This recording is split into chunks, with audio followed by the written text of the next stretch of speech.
هل لك سر عند الله بينك أنت وبين الله هل لك صدقات تخفى لا يعلمها إلا الله هل لك سر عند الله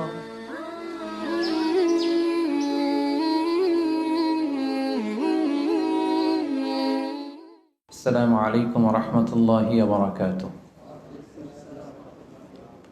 نحمده ونصلي على رسوله الكريم أما بعد فأعوذ بالله من الشيطان الرجيم بسم الله الرحمن الرحيم يا أيها الذين آمنوا كتب عليكم الصيام كما كتب على الذين من قبلكم لعلكم تتقون صدق الله العظيم اللهم صل على محمد وعلى آل محمد كما صليت على إبراهيم وعلى آل إبراهيم إنك حميد مجيد اللهم بارك على محمد وعلى آل محمد كما باركت على إبراهيم وعلى آل إبراهيم إنك حميد مجيد NTV দর্শক ফোরামের আয়োজনে আজকের এই প্রোগ্রামে যারা উপস্থিত হয়েছেন সবাইকে শুভেচ্ছা জানিয়ে শুরু করছি। শুরুতে আল্লাহ রাব্বুল ইজ্জা ওয়াল জালালের দরবারে আমরা শুকরিয়া জ্ঞাপন করছি, যিনি আমাদেরকে পবিত্র মাস রমাদানুল মুবারকে ইফতারের পূর্ব মুহূর্তে মালয়েশিয়ার রাজধানী কুয়ালালামপুরের ইন্টারকন্টিনেন্টাল হোটেলের এই বলরুমে একসাথে উপস্থিত হওয়ার তৌফিক এনায়েত করেছেন। আমরা ফরমালি আল্লাহকে থ্যাঙ্কস জানাই, শুকরিয়া জানাই। আমরা পড়ছি কালিমাতুশ শুকর, আলহামদুলিল্লাহ। এনটিভি দর্শক ফোরামের সকল ভাইদেরকে অভিনন্দন, যারা এসেছেন আপনাদেরকে মোবারকবাদ। মিডিয়া কর্মী যারা এসেছে সেই ভাইদেরকে মোবারকবাদ। ইনফিউশনের সঙ্গীত শিল্পীদেরকে মোবারকবাদ। আমরা এমন একটা মুহূর্ত এখন কাটাচ্ছি গোটা বিশ্বব্যাপী, সবার মধ্যে একটা আতঙ্ক, তাই না? অনেক দেশে লকডাউন চলছে এবং আক্রান্তের হার বাংলাদেশে বাড়ছে প্রতিদিন। ডেথ রিপোর্টও হাই। মালয়েশিয়াতেও রিসেন্টলি দেখলাম যে খুব বাড়ছে। তো আমরা যে আসলে কত দুর্বল, আমরা যে দাম্ভিকতা দেখাই, অহংকার দেখাই, আসলে যে আমরা অ্যাজ এ হিউম্যান বিং কত দুর্বল, কত নগণ্য, কত তুচ্ছ। এই জন্য আল্লাহ রাব্বুল ইজ্জা ওয়াল জালালের কাছে আমরা কামনা করি যে আল্লাহ তাআলা যেন আমাদেরকে এই বিপদ থেকে মুক্তি দান করেন। গোটা বিশ্বের মানুষের মধ্যে যেন আল্লাহ তাআলা আবার স্বস্তি ফিরিয়ে আনেন। আমাদেরকে এই মহামারী থেকে যেন তিনি হেফাজত করেন, আল্লাহুম্মা আমিন। সম্মানিত সুধী, আমি একটি আয়াত দিয়ে আজকের আলোচনা শুরু করেছি। আয়াতটি অলমোস্ট মুখস্থ সবার, তাই না? রমাদানের কোনো আলোচনাতে গেলেই আমরা এই আয়াতটা শুনি, আর শুনতে শুনতে এমনি মুখস্থ হয়ে গেছে। ইয়া আইয়ুহাল্লাযীনা আমানু কুতিবা আলাইকুমুস সিয়াম কামা কুতিবা আলাল্লাযীনা মিন ক্বাবলিকুম লাআল্লাকুম তাত্তাকুন। আল্লাহ তাআলা ইরশাদ করছেন, ওহে বিশ্বাসীরা, তোমাদের উপর সিয়ামকে ফার্জ করা হয়েছে যেমনি তোমাদের পূর্ববর্তীদের উপরও ফার্জ করা হয়েছিল, যাতে করে তোমরা মুত্তাকি হতে পারো, আল্লাহ সচেতন হতে পারো। তাহলে বোঝা গেল এই যে এক মাস ব্যাপী যে আমরা সিয়াম পালন করছি, এটা শুধু আমাদের উপরই ফার্জ না, আমাদের আগেও যে সমস্ত জাতিগোষ্ঠী এসেছিল তাদের উপর আল্লাহ তাআলা ফারজ করেছিলেন। আর এটার উদ্দেশ্য কি? প্রাইম অবজেক্টিভ হচ্ছে লাআল্লাকুম তাত্তাকুন। আমার সাথে সাথে একটু পড়েন, লাআল্লাকুম তাত্তাকুন, যাতে করে তোমরা আল্লাহ সচেতন হতে পারো। মানে আল্লাহর ভয়টা এটা যেন তোমাদের মধ্যে ডেভেলপ করে, এটা যেন ইনক্রিজ করে, এটা যেন ইমপ্রুভ করে। এটা হচ্ছে সিয়ামের প্রাইম অবজেক্টিভ। তো এজন্য এই যে পুরো মাসব্যাপী যে আমরা রোজা রাখছি, আমাদের কিন্তু সবসময় এটা খেয়াল করতে হবে যে আমাদের এই যে গড কনসিয়াসনেস, আল্লাহ সচেতনতা বা আল্লাহর ভয়, এটা বাড়ছে কিনা। Is it increasing or decreasing? এটা কি বাড়ছে না কমছে? যদি আপনি ফিল করেন যে না, আল্লাহ সচেতনতা এই অ্যাট্রিবিউটটা আমার মধ্যে বাড়ছে, তার মানে আপনার সিয়াম ফলপ্রসূ হচ্ছে। আর যদি ফিল করেন না, আল্লাহ সচেতনতার কোনো ফিলিংস আমার মধ্যে নাই, তাহলে বোঝা গেল যে শুধু না খেয়ে থাকা আর না পান করে থাকাই হচ্ছে আসলে সিয়ামের যে মূল অবজেক্টিভ, সেটা পালন হচ্ছে না।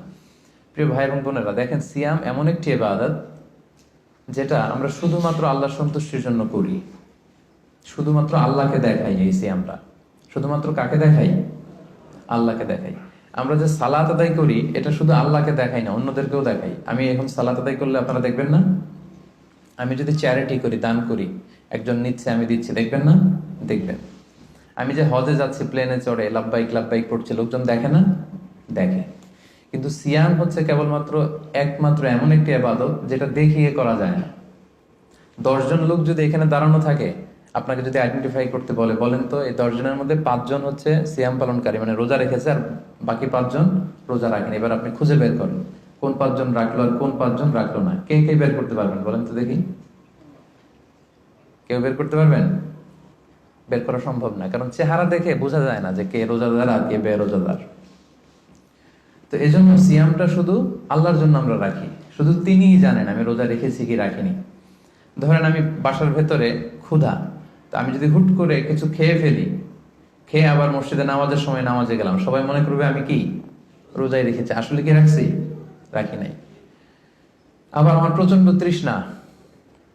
তৃষ্ণায় গলা কাঠ হয়ে আছে, আমি চাইলে কিন্তু কিছু পান করতে পারি দরজা বন্ধ করে, কেউ দেখছে না, একাকি। তো মানুষের কাছে যে আমি কিন্তু রোজাদারের ভান করতে পারি।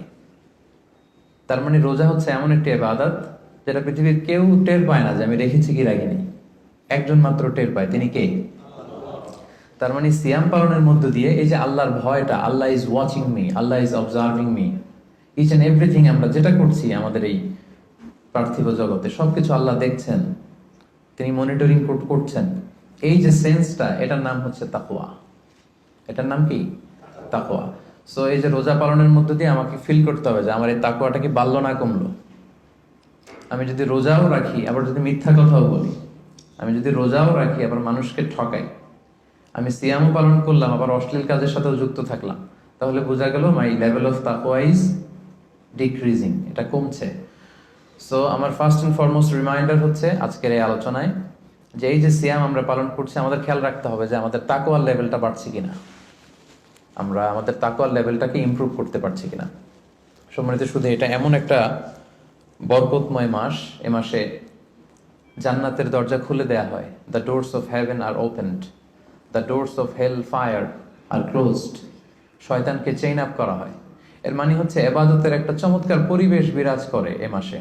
এ মাসে আপনি তেলাওয়াত করে, আপনি জিকির করে, আপনি তাহাজ্জুদ পড়ে, আপনি কিয়ামুল লাইল করে যে মজা পাবেন, যে একটা আবহ তৈরি হবে, বছরের অন্য কোনো সময়টাতে কিন্তু এরকম হয় না। এবং তার চেয়ে মজার ব্যাপার হচ্ছে এই মাসে আমরা যত ইবাদত অফার করি এগুলোর সওয়াবগুলো জ্যামিতিক হারে বাড়ানো হয়। অন্যান্য মাসে নেক আমল করলে সেটার রিওয়ার্ডস গুলো দেওয়া হয় গাণিতিক হারে, কিন্তু এ মাসে যেই নেক কাজগুলো আমরা করব সেটার সওয়াবগুলো বাড়ানো হয় জ্যামিতিক হারে। এ মাসে আমরা একটা নফল ইবাদত করলে এটা ফরজের সমান সওয়াব, একটা ফরজ ইবাদত করলে 700 গুণ সওয়াব, রমজান মাসের উমরা করলে হজের সমান সওয়াব। সুবহানাল্লাহ পড়বেন না? সুবহানাল্লাহ বিহামদিহি। তার মানে মাউসুমুল ইবাদা, ইবাদতের মাউসুম, অনেক অফার, নানা ধরনের আসমানি অফারের হাতছানি। ছোট্ট কাজ করলে এটাকে ফুলিয়ে ফাপিয়ে আল্লাহ তাআলা অনেক বড় করে আপনার আমলনামায় ঢুকিয়ে দিবে। এবং এই মাসটা আসলে আল্লাহ রাসূল সাল্লাল্লাহু আলাইহি ওয়াসাল্লাম খুব বেশি দান করতেন। আল্লাহ রাসূল সাল্লাল্লাহু আলাইহি ওয়াসাল্লাম সবসময় দান করতেন। আল্লাহ রাসূল সাল্লাল্লাহু আলাইহি ওয়াসাল্লামের ডিকশনারিতে না ছিল না, কি ছিল না? না ছিল না। কেউ এসে কিছু চাইলেই উনি দিয়ে দিতেন সাথে সাথে। নো বলতে জানতেন না, নো, না, এটা তিনি বলতে জানতেন না।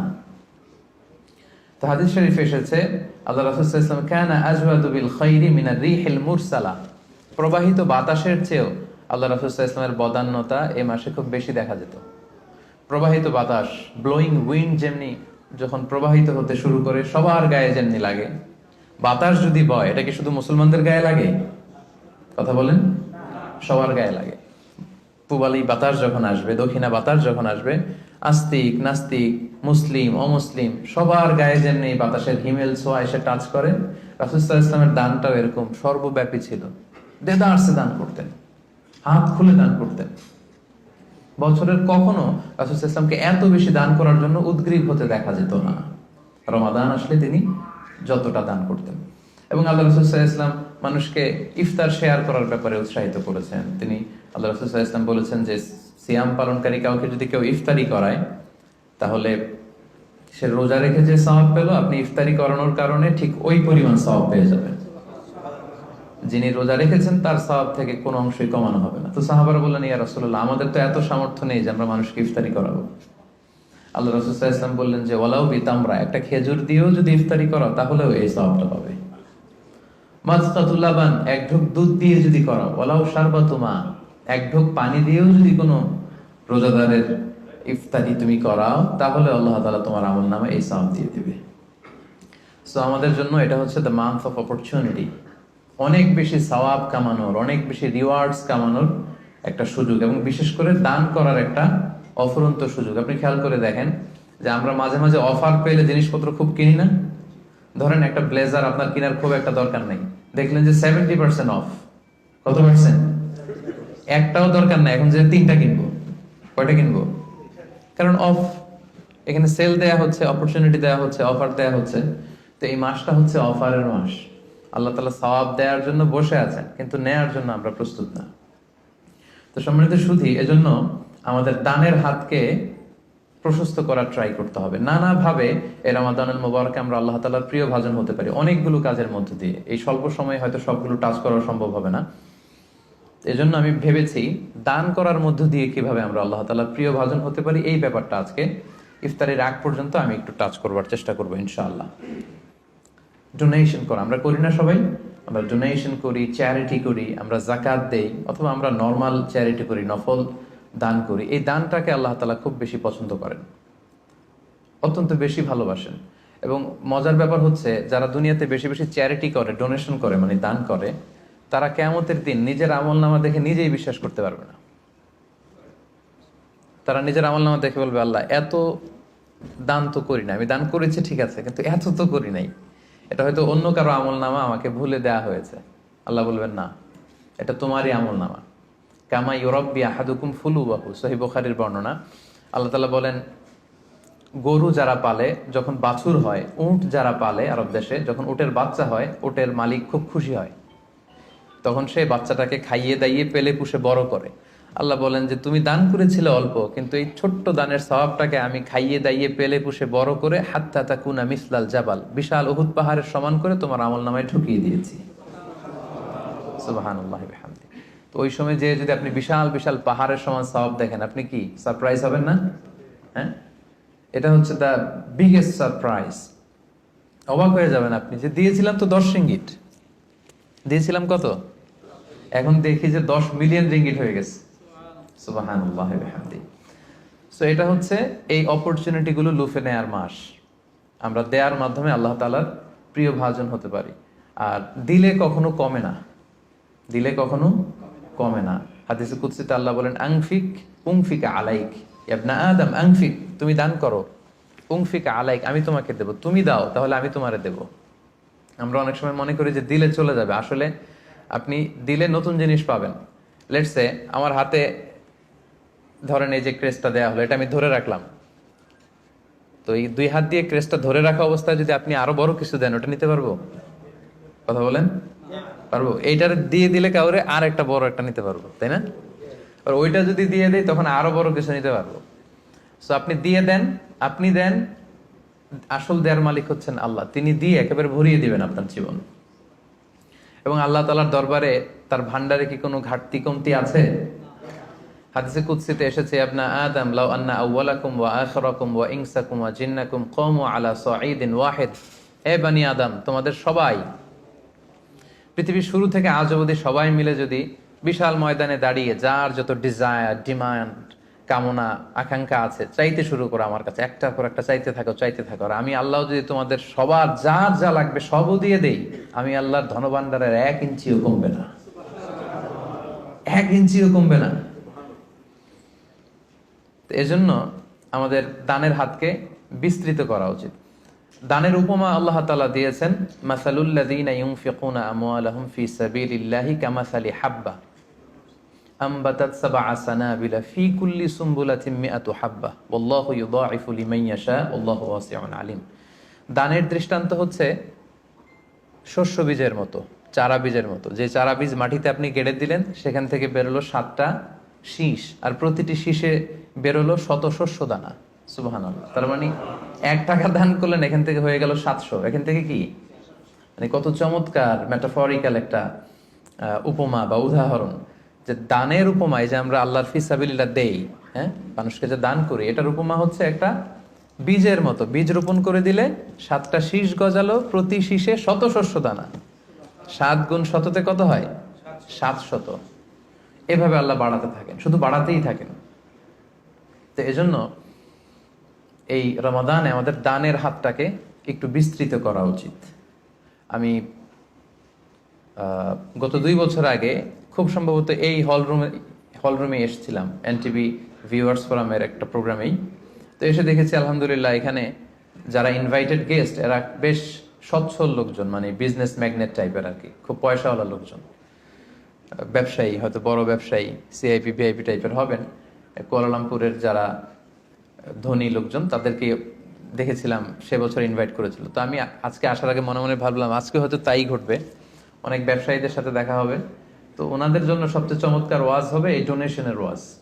কি বলেন? দান করার ব্যাপারে যদি ওনাদেরকে উদ্বুদ্ধ করি কাজে লাগবে। লেটস সে রিকশাওয়ালাদের একটা ফোরামে আমি গেলাম, ওখানে যেয়ে যদি আমি দানের ওয়াজ শুরু করি, কোনো কাজ হবে? ওনারা বুঝতে পারবে আর হ্যাঁ হ্যাঁ করতে পারবে, কিন্তু দিতে পারবে নাকি? দিতে পারবেন আপনারা, তাই না? তো এই জন্য আমি ভেবেছি যে অল্প কয়েক মিনিট দানের ব্যাপারে আমাদের অনেক মিসকনসেপশন থাকে। কিভাবে দানটা করব, কোথায় দান করব, ডোনেশনের সিস্টেমটা কি, কিভাবে চ্যারিটি করতে হয়, আমি অল্প কয়েক মিনিটে সেটা বলার চেষ্টা করব। সাদাকায়নের কিছু ইসলামী দৃষ্টিভঙ্গি আছে, সিস্টেম আছে। এই সিস্টেমগুলো ফলো করে যদি আপনি দান করেন আপনার এটার প্রোডাক্টিভিটি অনেক হাই হবে, মানে আপনি অল্প দিলেও এটার সওয়াব হয়ে যাবে অনেক বেশি। তো এরকম 10টা পয়েন্টসে আমি 10-15 মিনিটে শেষ করবার চেষ্টা করবো ইনশাআল্লাহ। এই যে আমরা দান করব, দানের ক্ষেত্রে সর্বপ্রথম দৃষ্টিভঙ্গি হচ্ছে আপনার হালাল উপার্জন হতে দান করতে হবে। হালাল উপার্জন থেকে। আপনি হারাম থেকে যদি দান করেন ওইটা আবার আল্লাহ কবুল করবে না। আসল জায়গায় হাত দিয়ে ফেলছি না? হারাম জায়গা থেকে আপনি বিশাল মাদ্রাসা করে দিলেন, মসজিদ করে দিলেন, হ্যাঁ, লঙ্গরখানা করে দিলেন, এতিমখানা করে দিলেন, আল্লাহর কাছে এটা nothing. It doesn't carry it. Allah এটা কোনো ক্যারি করে না। হাবা মানসুর, এটা ধুলায় মলিন হয়ে যাবে, একেবারে উড়ে যাবে। এটার কোনো মিজানের পাল্লায় উঠালে এটার কোনো ওজনই হবে না। কিন্তু আপনার হালাল ইনকাম, হালাল উপার্জন থেকে আপনি 10 রিঙ্গিট দিয়েছিলেন, এটার কিয়ামতের দিন কি দেখবেন? বিশাল পাহাড়ের সমান। সো প্রথম কনসেপ্ট হচ্ছে আপনার ইউর ইনকাম শুড বি হালাল। আপনি হালাল উপার্জন থেকে যদি দান করেন সেটা আল্লাহ তাআলা কবুল করেন, হারাম থেকে তিনি কবুল করেন না। কারণ ইন্নাল্লাহা তাইয়্যিব লা ইয়াকবালু ইল্লা তাইয়্যিবা। আল্লাহ তাআলা নিজে হচ্ছেন পবিত্র একটা সত্তা, অপবিত্র কিছু তিনি নেন না। তিনি হচ্ছেন মহাপবিত্র এক সত্তা, তিনি যেটা গ্রহণ করেন সেটাও পবিত্র হতে হবে। অপবিত্র কিছু আল্লাহ তাআলা কবুল করেন না। আল্লাহ তাআলা বলছেন ইয়া আইয়ুহাল্লাযীনা আমানু আনফিকু মিন তাইয়্যিবাতি মা কাসাবাতুম। ও হে বিশ্বাসীরা, তোমরা হালাল জিনিস থেকে যেটা উপার্জন করেছো সেটা থেকে দান করো। সেখান থেকে অল্প দান করলেও সেটাকে বিশাল বড় করে আমলনামায় ঢুকাই দিবে কে? আর যদি আপনি হারাম থেকে দান করেন ওইটা কিন্তু আল্লাহ তাআলার কাছে কবুল হবে না। আরেকটা মজার ব্যাপার হচ্ছে যারা হারাম উপার্জন করে এদের দোয়াও আল্লাহ কবুল করে না। হারাম উপার্জনকারীর দোয়াও আল্লাহ তাআলা কবুল করে না। তাহলে এই যে আমরা দান করব, আপনারা যারা ব্যবসায়ী গ্রুপ আছেন আপনারা তো অনেক দান করেন, আপনারা নিঃসন্দেহে জাকাতও পে করেন অন টাইমে। আমি বিশ্বাস করতে চাই যে এখানে অল আর মানে সবাই জাকাত দেন, জাকাত পে করেন। জাকাত ছাড়াও এমনি নর্মাল চ্যারিটিও আপনারা খুব করেন, এটা আমি বিশ্বাস করি। তারপর রিমাইন্ডার হিসেবে এগুলো বলা, রিমাইন্ডার। আল্লাহ তাআলা বলছেন ওয়াযাক্কির ফাইন্না যিকরা তানফাউল মুমিনিন। তুমি রিমাইন্ডার দাও, উপদেশ দাও। এই উপদেশগুলো, রিমাইন্ডারগুলো বিশ্বাসীদের অনেক কাজে দেয়। যারা বিশ্বাসী তাদের অনেক কাজে লাগে, এজন্য রিমাইন্ডার হিসেবে বলা। নিঃসন্দেহে আপনারা চ্যারিটি করেন, সাদাকা করেন, তারপরও রিমাইন্ডার হিসেবে। তাহলে আমাদের আলোচনাটা মনে রাখতে হবে, প্রথম পয়েন্ট হচ্ছে যে হালাল উপার্জন থেকে দান করতে হবে, হারাম থেকে দান করা চলবে না। 2 নম্বর পয়েন্ট হচ্ছে খুব গুরুত্বপূর্ণ পয়েন্ট, আমি যারা ভলান্টিয়ার্স এবং মিডিয়া কর্মী তারাই হাঁটাচলা করবেন, বাকিরা মোবাইল নিয়ে ছবি তোলার জন্য ওঠা বসা করবেন না। এটা অনেক গুরুত্বপূর্ণ একটা মুহূর্ত। অনেক দূর থেকে এসেছেন, আমি অনেক সময় স্যাক্রিফাইস করে এসেছি। আমার মনে হয় মনোযোগ দিয়ে কথাগুলো শুনবার চেষ্টা করুন। 2 নম্বর পয়েন্ট হচ্ছে ভালো জিনিসটা আল্লাহ রাস্তায় দান করতে হবে, ভালোটা। আমরা অনেকে যেটা করি সবচেয়ে খারাপটা দান করি। ধরেন ফর এন এক্সাম্পল, আমের বাগান আছে আপনার, তো আপনি ভাবলেন যে কিছু গরিবদেরকে দান করবেন। তো যেটা করে আমাদের দেশে সবচেয়ে পচা যেগুলো ওইটার একটা বস্তা করে। ওইটা কেন? ওইটা দান করবে উনি। এরপর ধরেন রিক্সা থেকে, আপনি বাংলাদেশের উদাহরণ দেয়, রিক্সা থেকে নামছেন, হঠাৎ একজন ভিক্ষুক ফরিয়া দিয়ে এসে হাত পাতলো। তো এখন আপনি ভালো মানুষ, আপনি দান করেন, দিতে চাচ্ছেন, তো পকেট থেকে টাকা বের করে খুঁজতেছে যে সবচেয়ে পুরাতন নোট কোনটা। আপনাদের মধ্যে থেকে আপনারা হয়তো এগুলো করেন না, আলহামদুলিল্লাহ। যারা অন্যান্যরা যারা করে তাদের কথা বলছি এখানে।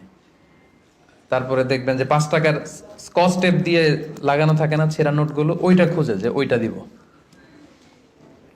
তো এইটা যদি করেন এটা আপনি ভুল করছেন, কারণ এই দানটা বেসিক্যালি আপনি আল্লাহ তাআলাকেই করছেন। কিয়ামতের দিন আল্লাহ বলবে, আমার তুমি খাবার দিলা না, আমাকে পোশাক দিলা না, আমাকে সাহায্য করলা না। বনি আদম বলবে, আল্লাহ বলেন কি, আপনি খাবার চাইলে তো সারা দুনিয়ার সব দামি দামি খাবারের বস্তা আপনার কাছে এনে দিতাম, আপনি পোশাক চাইলে তো আমারটাই খুলে দিতাম। আল্লাহ বলতেন, ওই যে অসহায় পীড়িত দুস্থ সুবিধা বঞ্চিত মানুষগুলোকে খাওয়ালে আমাকে খাওয়ানো হতো, তাদেরকে পড়ালে আমাকে পড়ানো হতো। তো এই যে আপনি ছিঁড়া নোটটা যে গরিবের হাতে দিলেন, আসলে ওইটা আল্লাহরে দিছেন আপনি। এটা এটা করবেন না, এটা কখনোই করবেন না। আল্লাহ তাআলা বলছেন, ওয়ালা তায়াম্মামুল খাবিসা মিনহু তুনফিকুন, খারাপটা আল্লাহরে দিও না, আল্লাহর রাস্তায় ভালোটা দিবে। লান তানালুল বিররা হাত্তা তুনফিকু মিম্মা তুহিব্বুন, সবচেয়ে ভালোটা যদি আপনি আল্লাহর রাস্তায় দিতে না পারেন, তাহলে আপনি তো ঈমানদারই হতে পারলেন না। পুণ্য ততক্ষণ পর্যন্ত হাসিল হবে না যতক্ষণ না তুমি যেটা পছন্দ করো ওইটা যতক্ষণ তুমি আল্লাহর রাস্তায় দিতে না পারো, ততক্ষণ পর্যন্ত পুণ্য হাসিল হবে না। তাই দানের দৃষ্টিভঙ্গির 2 নাম্বার পয়েন্ট হচ্ছে আমরা ভালোটা দিব খুঁজে খুঁজে। আপনি আম বাগানের মালিক, আপনি সবচেয়ে টসটসে পাকা এক বস্তা আম আপনি কালেক্ট করবেন, যে এটা আপনি দান করবেন। কি পারা যাবে না ইনশাআল্লাহ? এই রিমাইন্ডারটা আমরা যেন সবাই নিই। আমি আমার নিজের একটা উদাহরণ বলি, নিজেকে জাহির করার জন্য বলছি না, জাস্ট উৎসাহ দেওয়ার জন্য। আমি বাংলাদেশে যেহেতু তাফসির প্রোগ্রামের জন্য জেলা টু জেলা সারা বাংলাদেশে আমার মুভমেন্ট করতে হয়, দেখা যায় যে গাড়িতেই থাকতে হয় দিন রাত। তো আমি একটা অভ্যাস করে নিয়েছিলাম, আমি যেটা করতাম, আমি কচকচে 100 টাকার আর 500 টাকার কিছু নোট আমার এই পকেটে রাখতাম। যদি কখনো গাড়ির সামনে কোনো ফরিয়াদি বা ভিক্ষুক যদি চায় ওদেরকে দেওয়ার জন্য, তো এটা একটা অভ্যেস করে নিয়েছিলাম, 100 টাকার কচকচে নোট আর 500 টাকার কচকচে নোট। এই আয়াত করে আমার এই ফিলিংসটা এসেছে যে না, ভালোটা দিব আমি সবচেয়ে। তো আমার মনে পড়ে মেঘনা টোল প্লাজার এখানে একটা ছোট্ট জ্যাম হয়, তো তখন অনেক খোরা ল্যাংরা লোকজন এসে এরকম হাত পাতে। তো আমি ওই গ্লাসটাকে এতটুকু নামালাম যতটুকু নামালে আমার টাকাটা শুধু বের করা যায় আর কি, ওইভাবেই দেই যাতে আমাকে দেখা না যায়। তো সামান্য একটু গ্লাসটা নামিয়ে 500 টাকার কচকচে একটা নোট আমি জাস্ট বের করে দিলাম। তো সে পেয়ে তো অবাক, হয়তো ওখানে ওই ছিঁড়া ফাড়া 10 টাকা 5 টাকার নোটগুলোই ওরা পেয়ে অভ্যস্ত। তো 500 টাকার কচকচে নোট যখন পেয়েছে, তখন সে এভাবে হাত তুলে দোয়া করতেছে আর হাসি, কি হাসি, ভুবন রাঙানো হাসি। মানে 5 লক্ষ টাকা দিয়ে ওই হাসি আমি কিনতে পারবো না। আমার বাসার পাশে এক মসজিদ, একবার আসরের সালাতে গেলাম, এক অন্ধ লোক সালাম ফেরানোর পরে বললো যে আমি অন্ধ, একটু আমাকে সহায়তা করবেন। একজন ওনাকে হাতে করে মসজিদের বারান্দায় দাঁড় করায় দিল।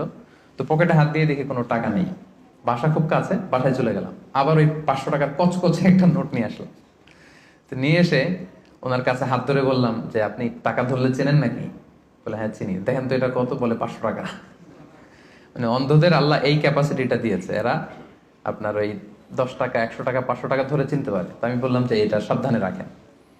তো এটা নিজেকে জাহির করবার জন্য না, জাস্ট প্রসঙ্গক্রমে উৎসাহ দেওয়ার জন্য, যে আমরা কিন্তু চাইলে এই অভ্যাসটা করতে পারি। নট নেসেসারি যে 100 টাকার 500 টাকার হতে হবে। ধরেন যে 10 টাকার কচকচে নোট নিয়ে আপনি সবসময় ঘুরলেন এবং এটা প্ল্যান করলেন যে যখন দিব এই চকচকে 5 টাকার নোটটা দিব, কারণ আল্লাহ বলেছেন সবচেয়ে ভালোটা আমার রাস্তায় দাও। তো এই অভ্যেসটাকে আমরা একটু করতে পারবো ইনশাআল্লাহ, ইনশাআল্লাহ। তো এই অভ্যেসটা যেন করি যে সবচেয়ে ভালোটা আমি দিব আল্লাহর রাস্তায়। 3 নাম্বার হচ্ছে প্রয়োজনের অতিরিক্তটা দিবেন, প্রয়োজন অতিরিক্ত। এটা একটা গুরুত্বপূর্ণ ব্যাপার। ইসলাম দেখেন কত ব্যালেন্সড, কত ভারসাম্যপূর্ণ। ইসলাম বলে না যে আপনি সব উজাড় করে দেন, না, আপনি খরচের পরে যেটা আপনার অতিরিক্ত ওইখানে ইসলাম ভাগ বসিয়েছে যে দাও, ওইখান থেকে দাও। ইয়াসআলুনাকা মাযা ইউনফিকুন কুলিল আফওয়া, তারা জিজ্ঞেস করে নবী কি দান করব? আল্লাহ বলেন নবী আপনি তাদের বলে দেন অতিরিক্ত যেটা তোমার লাগে না ওইটা দান করো। আল্লাহ রাসূল সাল্লাল্লাহু আলাইহি ওয়াসাল্লাম, ওই যে বলেছিলাম ওনার ডিকশনারিতে কি নাই, ভুলে গেছেন এতক্ষণে? আল্লাহ রাসূল সাল্লাল্লাহু আলাইহি ওয়াসাল্লাম ডিকশনারিতে কি নেই? মানে কেউ চাইলে না বলতে পারতেন না উনি। একবার আল্লাহ রাসূল সাল্লাল্লাহু আলাইহি ওয়াসাল্লামের গায়ে একটা মাত্র জামা, এক ফরিয়াদি এসে বললেন ইয়া রাসূলুল্লাহ আ'তিনি কামিসান, একটা জামা দেন আমাকে। রাসূল সাল্লাল্লাহু আলাইহি ওয়াসাল্লাম গায়েরটাই খুলে দিয়ে দিলেন। সুবহানাল্লাহ পড়বেন না? তো এখন গায়ে যেহেতু জামা নাই, সাহাবারা নানা কাজে এসেছে, উনি বেরো হতে পারেন না, ঘরে বসে আছেন। এবার আল্লাহ আয়াত নাযিল করলেন ওয়াল্লাযীনা ইযা আনফাকু লাম ইউসরিফু ওয়া লাম ইয়াকতুরু ওয়া কানা বাইনা যালিকা কাওয়ামা। এর অর্থ হচ্ছে মুমিনের বৈশিষ্ট্য হবে তারা যখন দান করবে তারা ব্যালেন্সড চ্যারিটি করবে, ভারসাম্যপূর্ণ দান, মানে তার প্রয়োজনের অতিরিক্ত যেটা ওইটা দিবে। খুব কৃপণতাও করবে না, আবার দিয়ে একেবারে সব উজাড় করে দিবে না। মানে এই আয়াত দিয়ে আল্লাহ তাআলা বোঝাতে চাইলেন নবীকে যে নবী, জামা যদি দুইটা থাকতো তো একটা দিতেন, জামা যদি দুইটা থাকতো তো একটা পরছেন আর একটা দিয়ে দিতেন, সেটা ঠিক ছিল। বাট ছিলই কয়টা? একটা। ওইটাই যে দিয়ে দিছেন, এখন আপনার হবে কি? সুবহানাল্লাহ বিহামদিহি। কি দয়ালু নবী ছিলেন, কি দাতা নবী ছিলেন, কি দানশীল ছিলেন, কি জেনারাস ছিলেন। তো দানের ক্ষেত্রে ইসলামের দৃষ্টিভঙ্গি হচ্ছে ভারসাম্যপূর্ণ দান করতে হবে, সব উজাড় করে দিয়ে দেওয়া যাবে না। আপনার এই যে কষ্টে উপার্জিত সম্পদ, এটা ব্যবহারের সবচেয়ে বেশি হকদার আপনি নিজেই, আপনার ফ্যামিলি। তো আপনাদের খরচ শেষে অতিরিক্ত যেটা থাকবে সেটা আপনি দান করতে পারেন। তাহলে কয়টা পয়েন্ট বললাম? 3টা। আপনাদের মনোযোগ আছে তো, নাকি কষ্ট হচ্ছে? এই তো আর কিছুক্ষণ পরে আমরা ইফতারি করবো ইনশাআল্লাহ। 4 নাম্বার পয়েন্ট হচ্ছে দানে শো অফ থাকতে পারবে না, মানে লোক দেখানোর জন্য দান করা যাবে না। এটা আমরা অনেকে করে ফেলি, দেখানোর জন্য। আমারে বড় শিল্পপতি বলবে, দানবীর বলবে, হাতেম তাই, হ্যাঁ আমার নাম পত্রিকায় আসবে। এই টেন্ডেন্সি নিয়ে যদি আপনি দান করেন, সব শেষ। শো অফ করা যাবে না।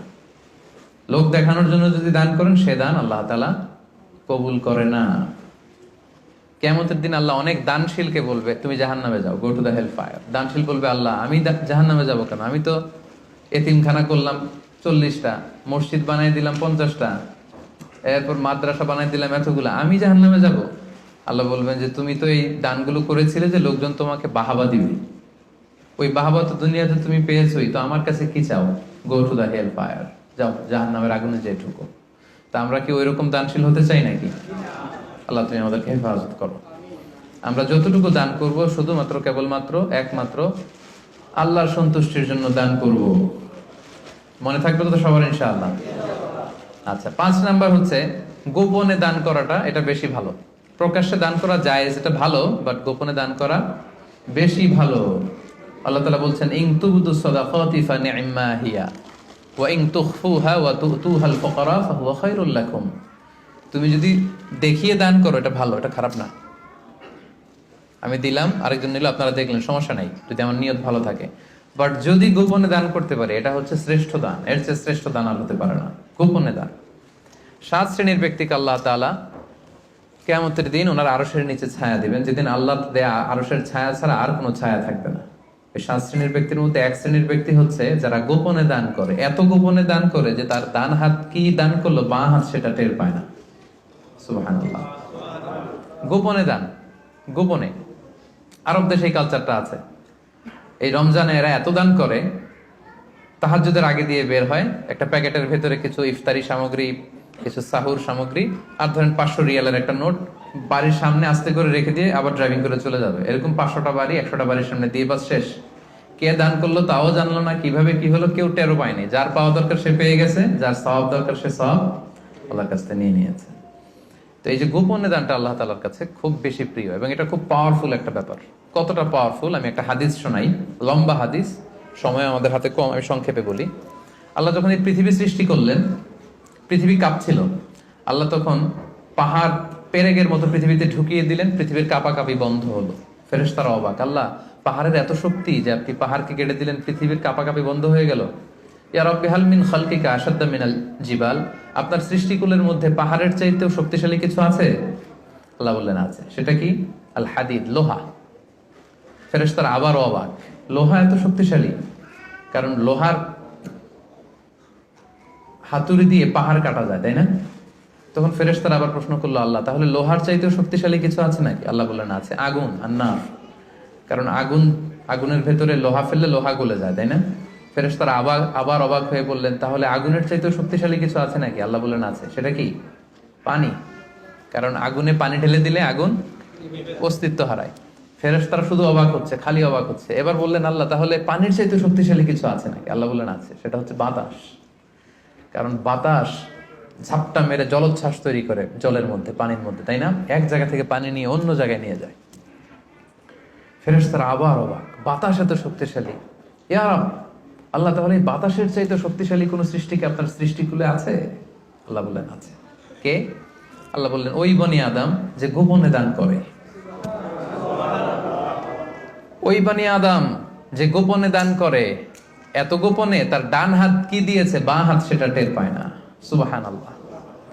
আল্লাকা সিররুন ইনদাল্লাহ বাইনাকা আনতা ওয়া বাইনাল্লাহ আল্লাকা সাদাকাতুন তাখফা লা ইয়ালামুহা ইল্লাল্লাহ আল্লাকা সিররুন ইনদাল্লাহ বাইনাকা আনতা ওয়া বাইনাল্লাহ আল্লাকা সাদাকাতুন তাখফা লা ইয়ালামুহা ইল্লাল্লাহ। সুবহানাল্লাহ।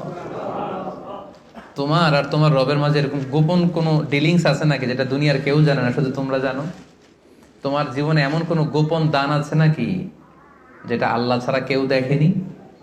কত চমৎকার না শীত! তো আমাদের প্রত্যেকের জীবনে এরকম গোপন কিছু ইবাদত থাকা দরকার, গোপন কিছু দান থাকা দরকার, যেটা যাকে দিছি ও জানে, আর যার জন্য দিছি সে জানে, আর কারোর জানানোর দরকারও নাই। এত বেশি পাবলিসিটি, এত বেশি প্রচার প্রচারণার দরকার নাই। তো এই জন্য দানটা হতে হবে গোপন দান, এটা আল্লাহর কাছে প্রিয়। 6 নম্বর হচ্ছে নিকট আত্মীয়রা বেশি অগ্রাধিকার পাবে। লেটস সে আপনার ভাই গরিব, আপনার ভাগিনা গরিব, আপনার ভাতিজা গরিব, আপনি এদেরকে না দিয়ে অন্য জেলায় যে দিতেছেন একেবারে হাতেম তাইয়ের মতো, এটা আপনি ভুল করতেছেন। এটা ভুল হচ্ছে, আগে তাদেরকে দিতে হবে। ভাই, আত্মীয় স্বজন, হ্যাঁ, এরা হচ্ছে বেশি প্রায়োরিটি পাবে। কারণ হাদিসে এসেছে আত্মীয়কে যদি আপনি চ্যারিটি করেন, এখানে দুইটা সওয়াব, এক হচ্ছে দানের সওয়াব, আর হচ্ছে আত্মীয়তার সম্পর্ক যে মিলিয়ে রেখেছেন ওইটার সওয়াব। সুবহানাল্লাহ। তো এই জন্য আমাদের নিকট আত্মীয় যদি কেউ এরকম দুস্থ অসচ্ছল থাকে, আমরা আগে তাদেরকে প্রায়োরিটি দিব দানের ক্ষেত্রে। 6 নম্বর হচ্ছে আত্মসম্মান বোধের কারণে কিছু লোক আছে যারা মানুষের কাছে চেয়ে বেড়াতে পারে না, এদেরকে প্রায়োরিটি দিতে হবে। কিছু লোক আছে সব জায়গায় চায়, যেখানেই দান দক্ষিণা হচ্ছে ওখানে যে লাইন ধরে, দিনে 5টা লাইন ধরবে, সব জায়গায় যে হাত পেতে আছে। কারণ এদের চক্ষু লজ্জার ব্যাপারটা ওইরকম নাই, এরা চাইতে পারে, সমস্যা হয় না, আসলেই গরিব, আবার চায়ও মানুষের কাছে দিতে আসছে, চাচ্ছে তো পাচ্ছে। কিছু লোক আছে বুক ফাটে তো মুখ ফোটে না, এর পেটে ক্ষুধার জ্বালা কিন্তু বলে না কাউকে, এমন ভাবে চলে আত্মসম্ভ্রম বোধের কারণে, তার একটা প্রেস্টিজ আছে, সে কারো কাছে চায় না, কারো কাছে যে হাতও পাততে পারে না সামাজিক একটা অবস্থানের কারণে। আমাদের বিত্তশালী যাদেরকে আল্লাহ তাআলা বানিয়েছেন, আমাদের দায়িত্ব হচ্ছে এদেরকে খুঁজে খুঁজে লিস্ট করে এদের হাতে যে পৌঁছে দেয়া। মনে থাকবে তো ইনশাআল্লাহ। এরপরে দান করার ক্ষেত্রে আরেকটা জিনিস খেয়াল রাখতে হবে, দান করে খোটা দেওয়া যাবে না। লা তুবতিলু সাদাকাতিকুম বিল মান্নি ওয়াল আযা। খবরদার, তোমরা খোটা দিয়ে, কষ্ট দিয়ে তোমাদের সাদাকাকে বাতিল করো না। আমরা এটা অনেকে করি। আমার অনেক পয়সা ছিল, আমার পয়সা পেয়ে অনেক ফ্যামিলি হয়তো দাঁড়িয়েছে, তখন কিছু হলেই পান থেকে চুন খসলেই বলে, জানি তোমরা কি ছিলা, আমার আব্বা দিলেই তো খেতে পারতা, আমরা দিলেই তোমরা পড়ছো, আমাদের টাকায় তোমরা পড়াশোনা করে আজকে এই অবস্থানে আসছো, শেষ করে দিলেন আপনার আব্বার, আপনাদের দানগুলো শেষ করে দিলেন আপনি এই কথা বলে। খোটা দিয়েছেন তো আপনার আমলনামা, এই দানের যে সওয়াব, এটা আল্লাহ ধ্বংস করে দিবে। এজন্য খবরদার, লা তুবতিলু সাদাকাতিকুম বিল মান্নি ওয়াল আযা। আমরা যেন কারো মনে কষ্ট দিয়ে, কাউকে খোটা দিয়ে যেন আমাদের এই সাদাকা নষ্ট না করি। এরপরে সর্বশেষ হচ্ছে মৃত্যুর আগেই দান করতে হবে। লাস্ট পয়েন্ট, সর্বশেষ পয়েন্ট হচ্ছে সুস্থ থাকতে মৃত্যুর আগেই দান করে যেতে হবে, ওইটা আল্লাহর কাছে বেশি প্রিয়। আমি উদাহরণ দিই, ব্যাপারটা কেমন। অনেকের এরকম হতে পারে যে তার ক্যান্সারে সে আক্রান্ত, দুরারোগ্য ব্যাধি, আর বাঁচবে না, এখন বিছানায় পড়ে গেছে, এখন 1000 কোটি টাকার মালিক, জীবনে দান টানার করে নেই, এখন বিছানায় পড়ে বলতেছে ওই মাদ্রাসায় 10 লাখ দিয়ে দে, ওই হেফজখানায় 50 লাখ, ওদিকে 1 কোটি দিতে থাকো। তো এটা তো আপনি এখন আর ভোগের সুযোগ নেই, এই জন্য দিচ্ছেন আপনি, তাই না? এটা আপনি যদি নাও দেন, এটা অন্যরা ভাগ বটরা করে নিয়ে যাবে আপনার মৃত্যুর পরে, আপনি শেষ, এরপর লোকজন যা পাওয়ার পাবে, আপনার ভোগের সুযোগই নাই আর। তো ওই অবস্থায় যে যেন টনক না নড়ে আমাদের। আল্লাহ রাসূল সাল্লাল্লাহু আলাইহি ওয়াসাল্লামকে জিজ্ঞেস করা হয়েছে, ইয়া রাসূলুল্লাহ আইয়ু সাদাকাতি আ'যামু আজরা, কোন সাদাকায়, কোন দানে সওয়াব বেশি? রাসূল সাল্লাল্লাহু আলাইহি ওয়াসাল্লাম বললেন, ওয়া আনতা সাদাকা ওয়া আনতা সহিহুন শাহীহ তাখশাল ফাকরা ওয়া তা'মুলুল গানা। এমন অবস্থায় দান করো যখন তুমি সহিহ শাহীহ, তুমি সুস্থ, আর এটা উপভোগের সুযোগ আছে। যখন আমরা এখন সবাই সুস্থ না, এখন আমাদের টাকা লাগবে, আমাদের গাড়ি কিনতে হয়, বাড়ি কিনতে হয়, ফ্যামিলি খরচের জন্য দিতে হয়, টাকাটা খুব দরকার এখন আমাদের, এবং এটা খরচ করার সুযোগ আমার আছে। এখন যদি আপনি দান করেন, এই দানটা আল্লাহ তাআলার কাছে বেশি প্রিয়। এখন আপনি বিছনায় পড়ে ক্যান্সারে আক্রান্ত, কোভিড-19 যান যায় ডাক্তার বললো আশা ছেড়ে দিছে আমরা, আপনি হয়তো আর বাঁচবেন না। এখন আপনি ওই মাদ্রাসায় 50 লাখ, ওই এতিমখানায় 20 লাখ দিতেছেন। তো এটা হচ্ছে আপনি ঠেকায় পরে দিচ্ছেন, চিপায় পরে, ভেজালে পরে দিচ্ছেন আর কি। এই দানটা আল্লাহর কাছে কতটুকু যে সওয়াব পাবেন আল্লাহই ভালো জানে। তো এই ঝামেলায় ভেজালে পড়ার আগে, বিপদে পড়ার আগে আমাদেরকে দান করতে হবে। যখন আমি শাহী সুস্থ, এখন আমার উপার্জনের অনেক সুযোগ আছে। তো সম্মানিত সুধী, এই রমাদান হচ্ছে আমাদের এই সাদাকার সবচেয়ে বড় সুযোগ। অন্য বছর দিলেও আপনি বছরের অন্য সময় দিলেও সওয়াব পাবেন, কিন্তু আমি শুরুতেই বলেছি যে দ্য রিওয়ার্ডস অফ আমাল are multiplied in this blessed month. এই মাসে সওয়াবকে অনেক মাল্টিপল করা হয়। নফল করলে ফরজের সমান সওয়াব, ফরজ করলে 700 গুণ সওয়াব, এই মাসে উমরা করলে হজের সমান সওয়াব। আপনি চিন্তা করছেন হিসাবটা? এজন্য আমাদের যাদের জাকাত ফরজ হয়েছে আমরা যেন জাকাত আদায় করে দেই।